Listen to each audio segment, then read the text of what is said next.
அப்படி அமெரிக்காவுக்கு என்னதான் ஆச்சு? உலகம் அழிய போகுதுன்னு சொல்லிக்கிட்டு இருப்பாங்க. ஆனா இப்போ அமெரிக்கா அழிய போகுதுன்னு சொல்லிக்கிட்டு இருக்காங்க. நாம் யாருக்கு என்ன தீங்கு செய்தோம்? நமக்கு மட்டும் ஏன் இப்படி எல்லாம் நடக்கிறது? அப்படி என்னடா நடந்துச்சு? இதுக்கு முன்னாடி பார்த்தீங்கன்னா உங்க எல்லாருக்கும் தெரிஞ்ச விஷயம் தான். காலையில என்ன விளையாட்டு காட்டுறாங்க, எப்படி எல்லாம் சோதிக்கிறாங்க, பொழுது விடிய விட மாட்டேங்கிறாங்களே ஐயா. அமெரிக்காவோட ஒரு விமானமும் ஏர்லைன்ஸ் விமானமும் பார்த்தீங்கன்னா ஆர்மி ஹெலிகாப்டர்னு பார்த்தீங்கன்னா மோதி பெரிய விபத்து பார்த்தீங்கன்னா ஏற்படுத்துச்சு. அதுக்கப்புறம் என்ன நேற்று பார்த்தீங்கன்னா ஒரு சம்பவம் நடந்திருக்கு. அதாவது பார்த்தீங்கன்னா அங்கே இருந்த ஒரு விமானம் பார்த்தீங்கன்னா மக்கள் வசிக்கிற வீட்டுக்குள்ளே பார்த்தீங்கன்னா போய் வெடிஞ்சிருக்கு. ஸோ அது என்னென்னு நம்ம டீப்பாக வாங்க போய் பார்க்கலாம். வர்றேன் பூரா மொத்தமா என்னையவே குறி வச்சு வந்தா நான் என்னடா பண்றது?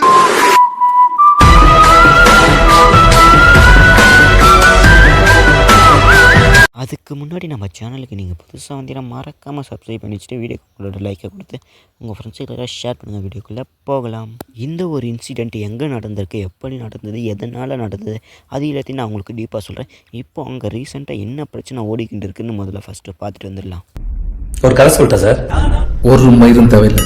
இந்த ஒரு சம்பவம் நடந்ததால் அங்கே இருந்த மக்கள்லாம் என்ன சொல்கிறாங்கன்னா, ஸோ இது பார்த்தீங்கன்னா ஒரு சிறிய விமானமாக ஒன்றும் அதிகமாக பிரச்சனை ஏற்படுத்தியிருக்காருன்னு சொல்லியிருந்தாங்க.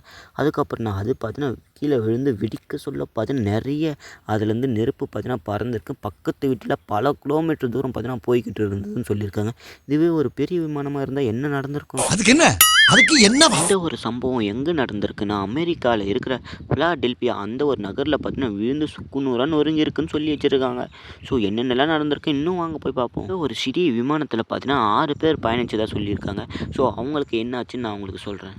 அமெரிக்காவில் வடகிழக்கு பகுதியில் இருக்கிற பிலாடெல்பியா விமானம் பார்த்தீங்கன்னா ஸோ லியர் ஜெட் 55 பார்த்தீங்கன்னா இது பார்த்தீங்கன்னா கிளம்பியிருக்கு. அதாவது பார்த்தீங்கன்னா போய் சுற்றிட்டு வரலாமேன்னு கிளம்பியிருக்கு. அதில் பார்த்தீங்கன்னா 2 பேர் பயணிச்சிருக்காங்க. ஸோ அது போன கொஞ்ச நேரத்தில் பார்த்தீங்கன்னா இந்த ஒரு ஆக்சிடென்ட் நடந்திருக்கு. ஆனால் அதில் போனவங்க 6 பேர்னு சொல்கிறாங்க. ஆனால் இப்போ பார்த்தா 2 பேர் தான் இருக்காங்கன்னு அங்கே இருக்கிற மக்களுக்கே பார்த்தீங்கன்னா குழப்பம் ஆயிடுச்சேன். ஸோ அங்கேயும் பைலட் அந்த ஒரு போலீஸ் அவங்க எல்லாருக்கும் பார்த்தீங்கன்னா கொஞ்சம் கன்ஃபியூஷனாக தான் இருந்ததுன்னு சொல்லி வச்சுருக்காங்க. இந்த சம்பவத்தை கேட்ட போலீஸ் பார்த்தீங்கன்னா அங்கே இருந்து கிளம்பி வந்து பார்த்தீங்கன்னா ஸோ விழுந்த இடத்துல பார்த்தீங்கன்னா மக்கள் எல்லாரையும் பார்த்தீங்கன்னா அப்புறப்படுத்திட்டாங்க.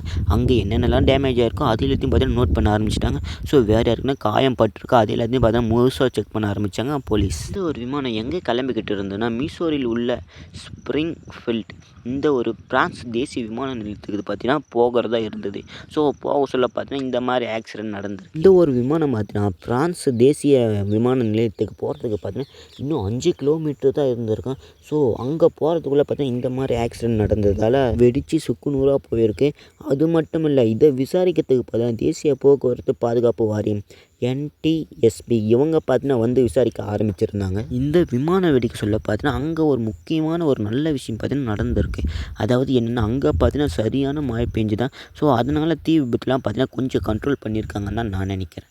ஸோ இதை பற்றி நீங்கள் என்ன நினைக்கிறீங்கன்னு மறக்காம உங்கள் கருத்தை கமெண்ட்டில் சொல்லுங்கள். என்னதான் மழை வந்து கொஞ்சம் நெருப்பை பார்த்தீங்கன்னா கண்ட்ரோல் பண்ணாலும் இன்னும் பார்த்தீங்கன்னா நெருப்பு பார்த்தீங்கன்னா பக்கத்து வீட்டெல்லாம் போக ஆரம்பிச்சு. அதுக்கப்புறம் என்ன நடந்தது, அங்கே ரோட்டில் இருந்த கார்கள் ஸோ எல்லா பைக்குகள் எல்லாத்தையும் பார்த்தீங்கன்னா கொஞ்சம் டேமேஜ் பண்ணதாகவும் சொல்லியிருந்தாங்க. அமெரிக்காவோட நேரப்படி இது எப்போ நடந்திருக்குன்னா வெள்ளிக்கிழமை ஜனவரி 31 பார்த்தீங்கன்னா மாலை 6:06க்கெலாம் பார்த்தீங்கன்னா அந்த ஒரு ஏரோப்ளைன் பார்த்தீங்கன்னா கிளம்பிருக்குதான் சொல்லியிருக்காங்க. 1600 அடி பார்த்தீங்கன்னா மேலே ஹைட்டாக போயிடுச்சு. சுமார் 30 வினாடிகளுக்கு பார்த்தீங்கன்னா ரேடாரில் இருந்து காணாமல் போனது.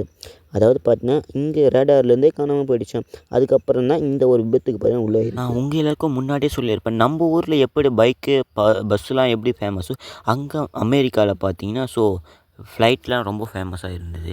ஸோ அவங்க பார்த்தீங்கன்னா இந்த போக்குவரத்தாகவே யூஸ் பண்ணியிருந்தாங்க அமெரிக்கா மக்கள் எல்லாருமே. ஆனால் இப்போ பார்த்தீங்கன்னா நிறைய விமானங்கள் பார்த்தீங்கன்னா சல்லியாக போய்கிட்டு இருக்குது. அதான் ஏன்னு தெரியல.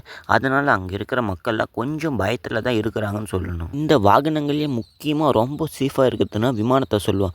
ஆனால் இப்போ இந்த விமானத்துக்கு இப்படி ஒரு நிலைமை ஏற்பட என்ன காரணமாக இருக்கும் அது எல்லாத்தையும் பார்த்தா ஃபுல்லாக ரீசர்ச் பண்ணிக்கிட்டு தான் இருக்காங்க. இதுக்கு முன்னாடி நடந்த சம்பவத்தும் அதாவது பார்த்தீங்கன்னா ரீகன் தேசிய விமான நிலையத்துக்கு போகிற சொல்ல பார்த்தீங்கன்னா ஸோ ஒரு விமானமும் ஆர்மி ஹெலிகாப்டரும் பார்த்தீங்கன்னா மோதி பெரிய சேதத்தை பார்த்தீங்கன்னா ஏற்படுத்திச்சு.